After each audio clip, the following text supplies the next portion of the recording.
Hello, and welcome to another episode of the More Than Able podcast. I'm Margie, and I am joined by one of my favorite people in the whole entire world. She was one of my old special education teachers when I was in elementary school, Mrs. Shoshana Warman.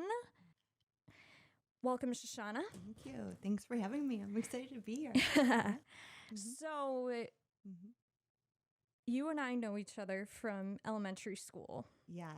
And I was trying to remember the other day, was it second grade to fourth grade or? Well, to fifth for sure. Oh, is that when we met? I couldn't remember if it was like first or second grade. I could not remember. Yeah. But I can tell you what I do remember about meeting you, Margie. Yeah. Okay. Well, please. But I don't want to jump in if you had a question first. Yeah. Please go right ahead. Okay, so you were little and you and Mom came down to our resource room and you walked in and you had on this precious little skirt and you said, well, hello, Shoshana. And you did like a turn, like a twirly turn. And in that 30 seconds of meeting you, I was like, wow, I'm completely in love already with this human in front of me who is just completely showing nothing but joy and excitement to be here. And it was like walking into a party, which is how I feel every time I am with you. It's like a immediate love fest party. And you were like that when you were little in second grade. And that light is what is, you draw people in, Margie. You do. And when I came to your 30th birthday party, I was speaking to your coworkers. Yes. Who adore you and love working with you. And not only are you competent, but you are a joy to be with. And I said that, so that light that she has was there in second grade, the same kind of force. And I just was smitten from the second I met you. I was like, well, that's going to be just one big party for the next 4 years together. So let's go. Oh, and we had some fun times. I still remember to this day, the fun little phrases that we came up with like, when we were remember? doing I'm math. Like dying to know. What do you remember? Wa-bam, Sam. that one was my favorite. Oh my God. So I was trying to think about, like, it's not so much, I think, what, I think we remember the feelings about someone and not so much like what we taught. Because you first, I mean, no doubt about it, Margie, you have taught me an equal, if not more. You have taught me more about life than, like, I think I've ever. But the feelings of what we remember, like, that's what matters. Like, how did the person make you feel, right? Right. And you made me feel so great. Like, just everything that you taught me and how you were always there. And you just, I mean, I don't know how else to say it. You made learning fun. I mean, the phrases, the pizza parties, the dance parties. Oh, the dance parties. Oh we my rocked gosh. Out, for sure. Yeah.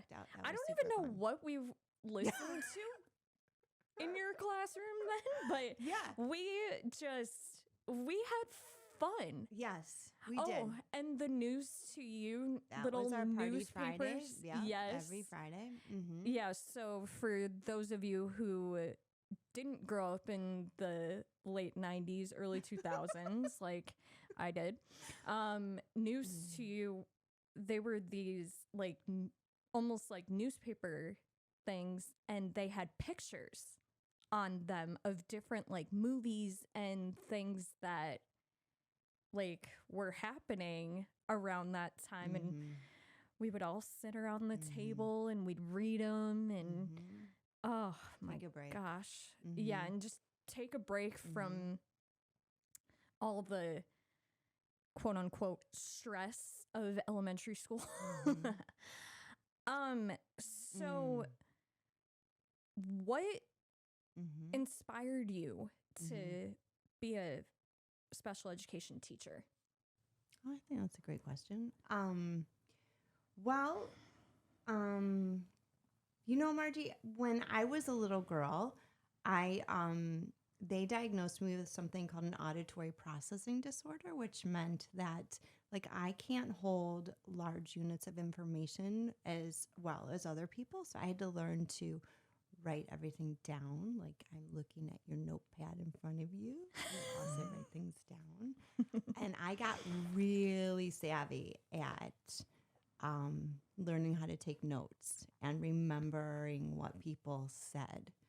And because I'm a connector, that got easier for me. But because I needed a little extra help, I think that made me a little bit sensitive to other people that needed some help. And then I started to become a camp counselor. And for whatever reason, I was a lifeguard and a camp counselor. And I was just always drawn to anyone who needs some extra help. I just found myself like partnering because it just was natural, and I just wanted to be in the space of campers or swimmers who needed some extra support. It was natural to me. I just enjoyed it. And I think that was just kind of my calling. And so I always loved teaching, but I think more than teaching, I liked just playing. I think a really great teacher knows how to play. I think a really good teacher makes learning fun. Learning can be hard. Like, when's the last time you learned something new? Like, I recently had to learn a new strategy in teaching, and learning something new is hard. And I had a really nice coach. Makes it easier and more fun. Like, if we're feeling anxious, like our brains can't relax enough to learn. If we're feeling relaxed and easy breezy, learning can be fun and mistakes can be awesome. I mean, even on my way here, I was like, you know, we connected about the wrong address. I went to someone's home and I was like, I know I'm going to find her. This is the wrong home. I'm going to call or text. And then you were like, don't try this one. It's just a few minutes away. I was in someone's driveway. I started to laugh so hard.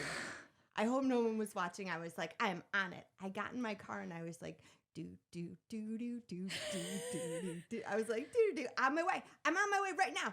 And then I saw you peeking out the window just now, and I was like, I think that's her. And then when I actually saw your face, I was like, we did it. We found each other.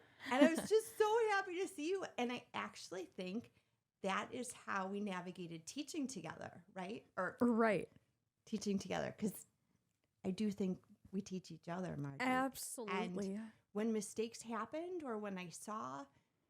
I remember seeing a need, Margie. Oh, I remember you were so precious. And I remember getting curious about when someone else was upset, whether in your classroom or in the hall, that was upsetting to you.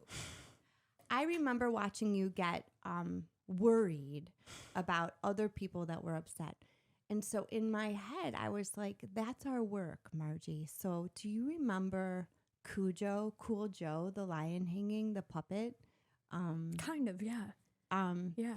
Anyways, Cujo, who is named Cool Joe after my brother, who is so very cool, hung from the ceiling. And I brought that puppet in for you because I remember thinking, how can I make it playful? And help Margie. How can I coach her through uncomfortable feelings? because Oh my you were gosh. so concerned about everyone's well-being, and you were such a ray of sunshine. And life isn't always a ray of sunshine, right? So I remember sitting at the table, and I remember Cujo being on top of his swing by the ceiling. And I remember one time we were reading a story, and it was a very boring story. And I looked at you, and I could tell you were bored. And in teaching, that happens sometimes. Not every story's great. And I remember I used my Cujo voice, and I was like, boring. And you looked up at me like, what? And I was like, Cujo, that is so rude. Why would you say that? This story is so boring. And you could not believe that someone would be that rude in the middle of a teaching session to label something boring. And we did that all the time together, so that I had this opportunity to just say sometimes to you, like, it's okay if we're bored sometimes, just part of the human experience. Or when people were upset, because that happens. I remember Cujo coming down and saying things like, you know, he is so mad. I remember saying to Cujo, yeah, he's mad. Are you okay? And Cujo would be like, well, yeah, I'm okay. He's mad, but I'm okay. And I remember a couple sessions later, a couple days later, you coming in, a different friend was mad. And I remember hearing your little voice, woo-wee, he is mad. I'm okay, but he is mad. And I just love that for you, because I really wanted some of our work to be, one, that things can happen around us, right? And we can still be okay. And two, it led to some nice conversations about, like, I can be mad too, and that's okay too. And I really wanted you to internalize that, because I wanted you to have some, like, self-advocacy skills around that. And starting at a young age, I think your personality is so pure and so joyful.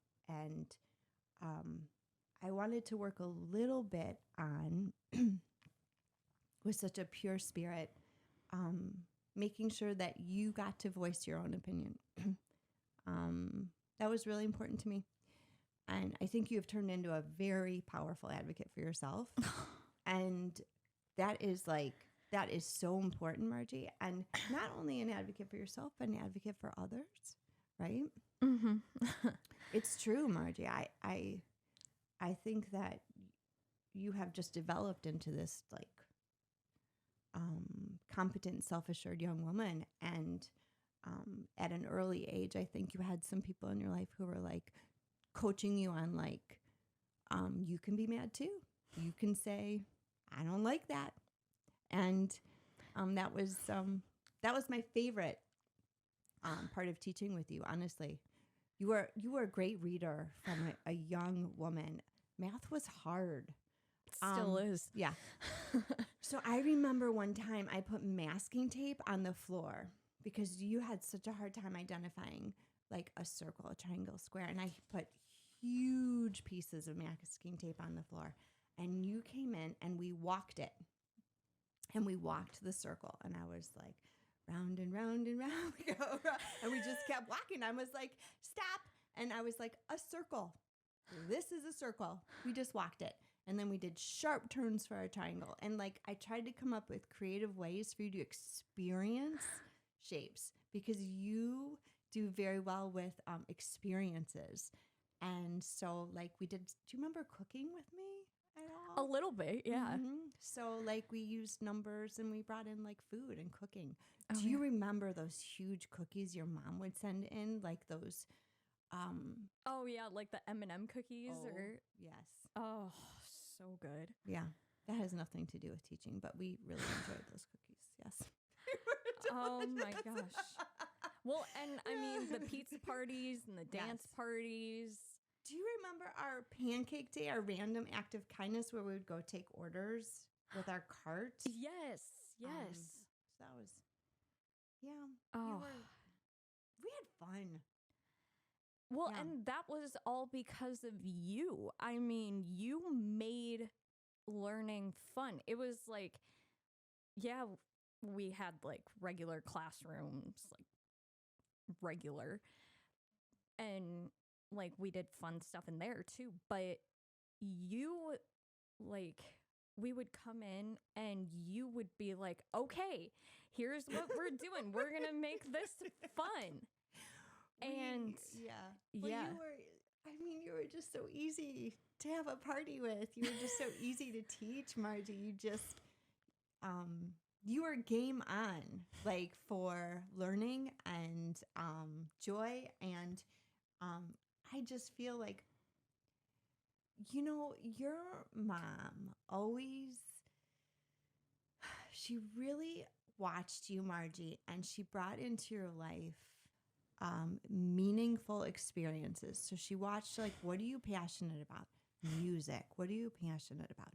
Friendships. Like, and she brought those to the forefront for you. And through those meaningful experiences, you have been able to have hobbies that you love, friendships, your 3 jobs that you have. And thank you so much for your service, by the way. You're welcome. Mm-hmm. You use your superpowers of connecting with people to direct them to the right places where they need to go at the hospital. And what is the second place that you are? So I'm at 2 hospitals, and then I fought 2, and I just started it almost a week ago. Mm-hmm. And that's a new experience. Mm-hmm. And you're using your computer skills, which sounds like you're growing. So well done. Thank you. And so I started a new job a year ago, Margie. Oh, yeah. Tell us about that. Well, and that's why I said earlier before we went on, said give it a year. Because I personally am giving myself a year, right? Mm-hmm. I'm a reading tutor.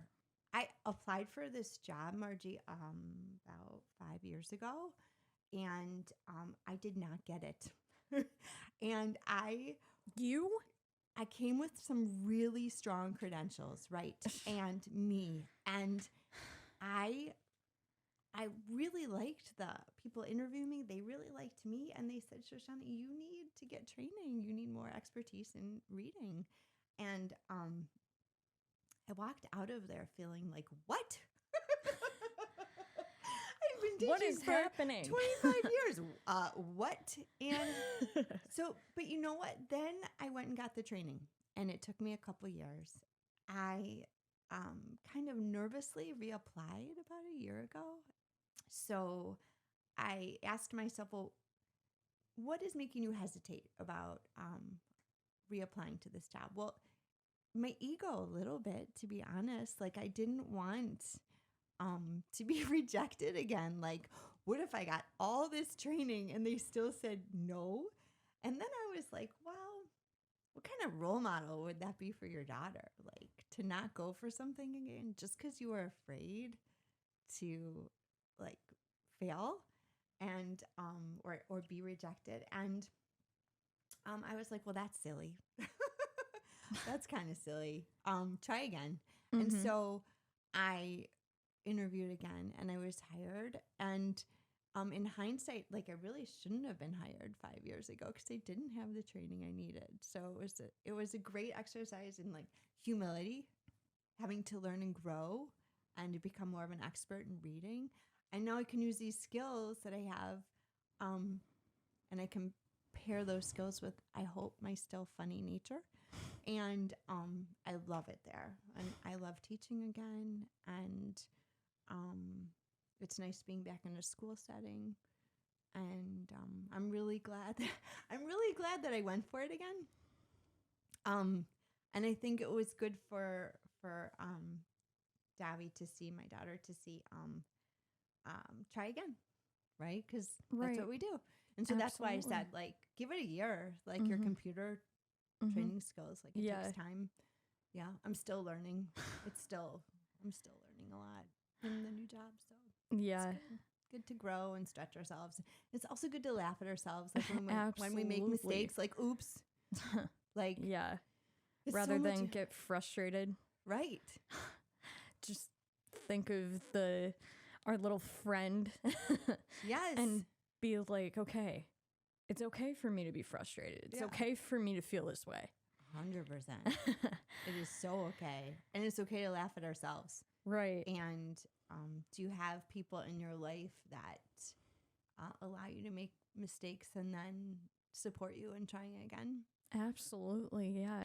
Mhm. So, with the pandemic, Yes. how was that kind of, did you tutor at all? Did you, or Yeah, did you take great some time question. off? No, that's a great question. I didn't take time off at the time of during the pandemic. I was called a homebound tutor, and so that is a teaching position where you either went to hospitals or homes for students who were too sick to go to school. Oh, wow. And so instead of meeting my friends at a hospital, I would just hop onto the computer. That was harder. I'm a connector like you are, Margie, and so having a screen versus a little face was a challenge. But I worked extra hard on just call it kind of grounding in when we first see each other. How are you?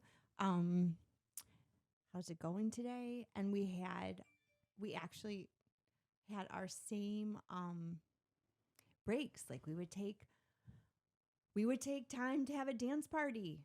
We would take time to share our favorite songs. It depended on the student. Like some kids, we would just take time to tell jokes.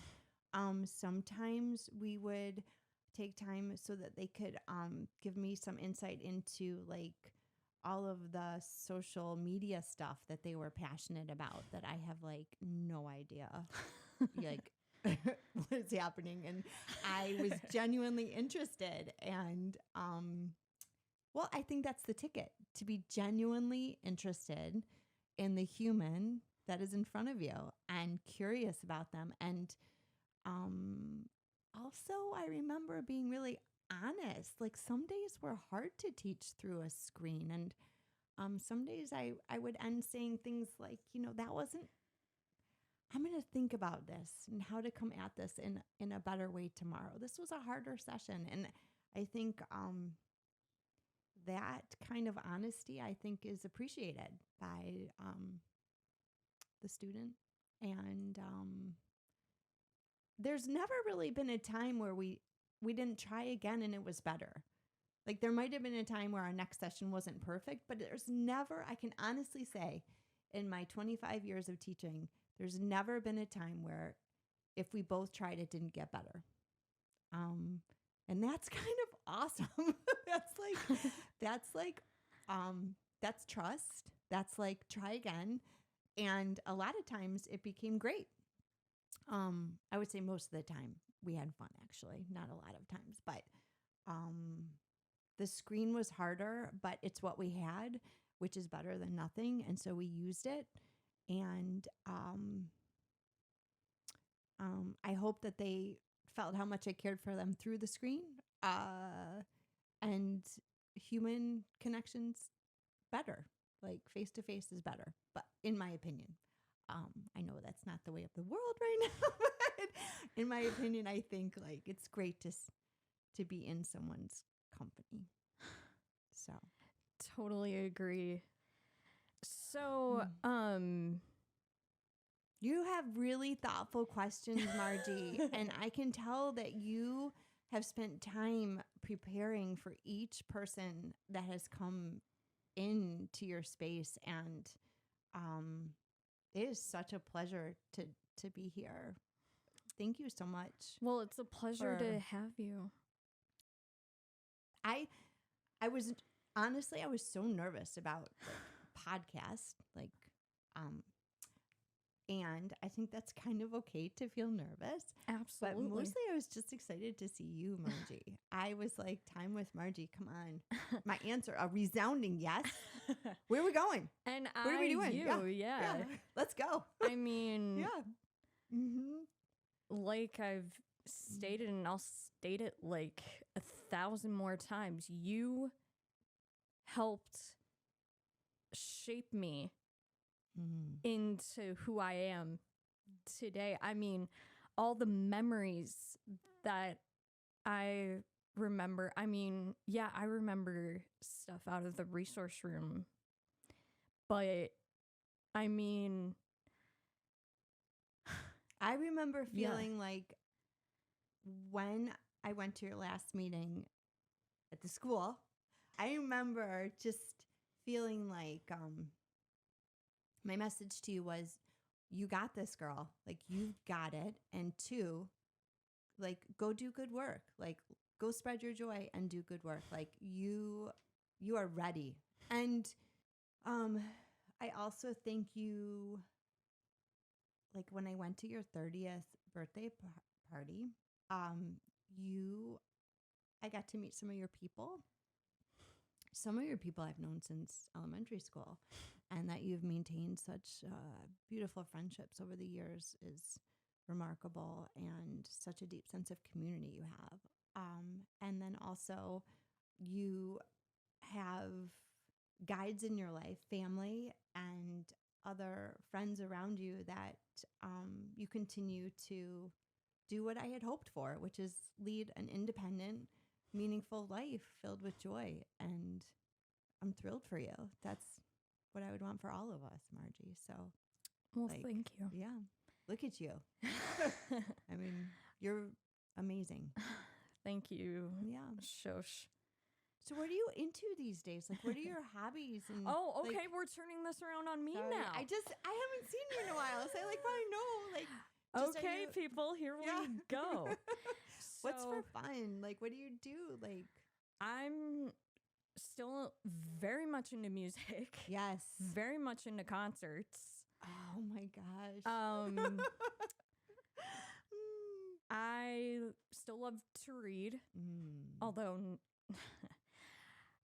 I don't think I've picked up a physical book in a while. I've mostly just been reading on an iPad. Yeah. Hello, 21st century. Yeah. No, that's what I think what most people do now. Yeah.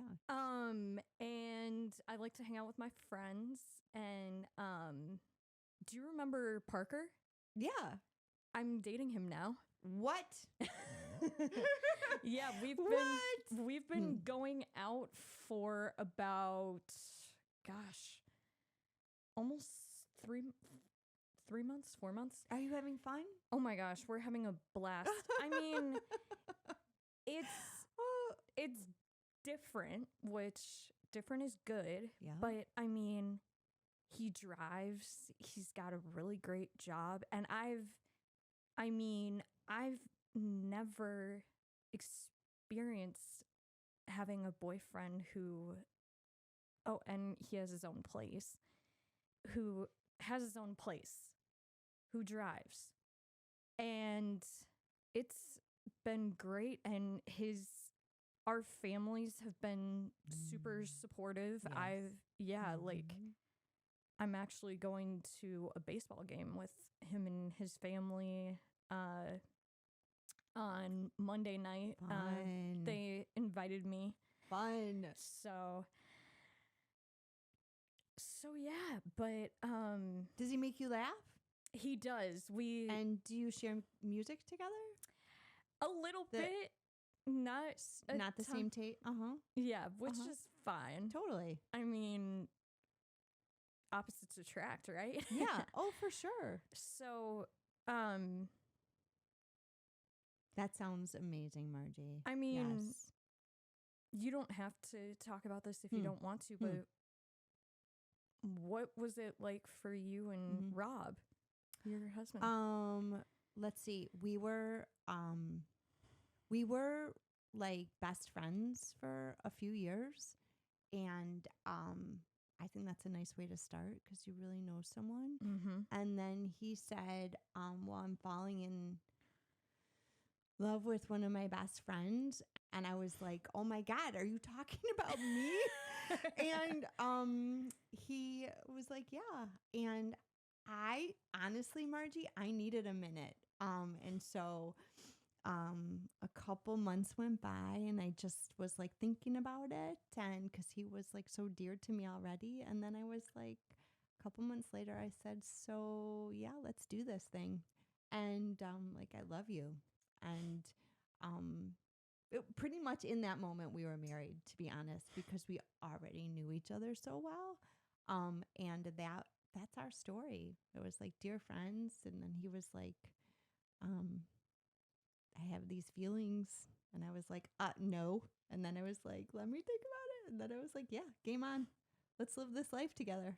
So, and we've been married for 26 years. Oh my gosh. Wow. Right. Which is amazing. Goals. Right. That's what we call hashtag couple goals, people.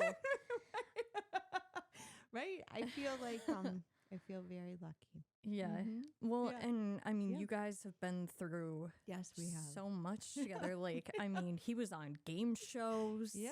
And then you had your daughter. And I mean, but mostly, Margie, it's not the big stuff like the game shows. It's about like the little things in life. I think it's like about the cup of coffee in the morning.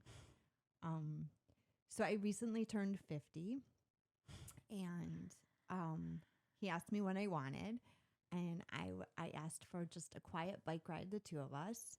So we did all the city lakes, and then I said, and I want like my favorite peanut butter sandwich on like the best bread, and don't skimp on like the peanut butter. Like don't skimp, like both sides. No, in abundance. You can't skip on and peanut like butter. No jelly. I don't like jelly. And so we biked, and then we found this like perfect breezy spot around Lake Calhoun, and like we opened our little picnic, and like I took a bite of my peanut butter sandwich, and it was like just right.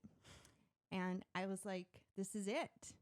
This is what life is about. It's the little moments. It's like, that's, in my opinion, like what makes it the little individual moments where we connect with either animals or plants or humans, and how we care for each other. It's like, that's what matters. So even though we've had like, big highs and lows in our lives, it's like the in between. It's the quiet in between that like defines us, I think, and who we are. Oh, so amen to that. Yeah, it's good. Well, I think that's all the time we have for today. Okay, wait. We have to wrap it up with our song of "Will You Sing With Me?" Oh, yes. Okay. You know the one. So for those of you who have watched 3 Men and a Baby, if you haven't, you got to watch it. There's this scene where Tom Selleck and the other two guys are singing this lullaby to this baby girl. And that was another memory. Every day at the end of the day, we would sing, "Good night, sweetheart. Well, it's time to go. Ba-dum. Good night, sweetheart. Well, it's time to go. I hate to leave you, but I really must say, good night, sweetheart. Good night." I love you. And just remember, people, you are more than able. Thank you, Shoshana, for being on the podcast today. Thank you.